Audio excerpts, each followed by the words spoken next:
The readings for Palm Sunday are usually long. Under normal circumstances, I would try to break them up into smaller pieces and highlight portions of the text so that the wave of words doesn't just wash you away. I'll point out in both a passage about Jesus's triumphal entry and the story of his death, Matthew is returning again and again to his theme that Jesus is the fulfillment of the prophecies of the Hebrew Bible, that Jesus is the Messiah. Obviously, this is the point where you expect me to say, but things are not normal, which is true enough. But you don't need me to point that out. Every year when we read of Jesus's triumphal entry, we want to believe that we'd be there slinging our coats and the palm fronds onto Jesus's path as he enters Jerusalem. Every year we hand out palm fronds and we try, as best a group of New England Congregationalists can, to shout Hosanna. And every year when we read the story of Jesus's betrayal, we try to convince ourselves that we should not betray him, that we would not betray him. We would not abandon him to his fate. We would not disappear into the crowd, leaving him to die alone, humiliated and in agony. And every year we try to believe that we would have been different when the Messiah was killed. I don't know. I do know for sure that Peter loved Jesus with all his heart and honestly believed that he would never betray him. And he did.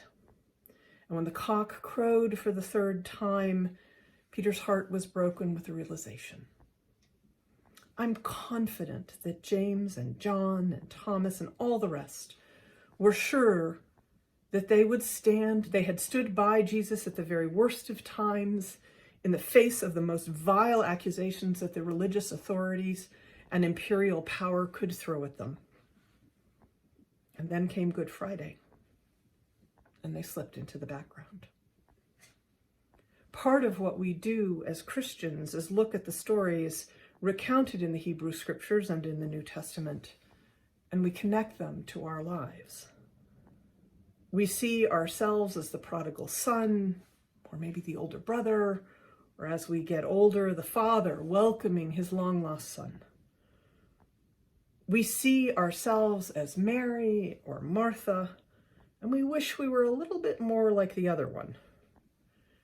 Every week, we time travel, just a bit, between back then and here today, and we see some similarities that help us navigate our lives today because of what happened back then.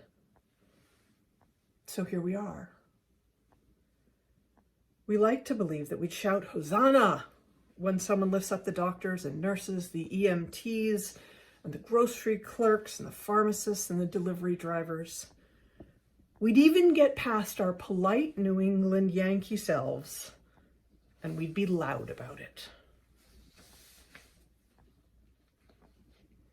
But this pandemic is going to bring a whole series of Good Fridays to us. The authorities are going to offer us choices. The mob is going to shout out what it wants. Leaders are going to want to wash their hands of responsibility.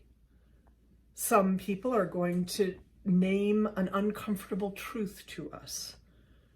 We're going to have the opportunity to decide whether we stand with Jesus or if we're going to fade into the crowd.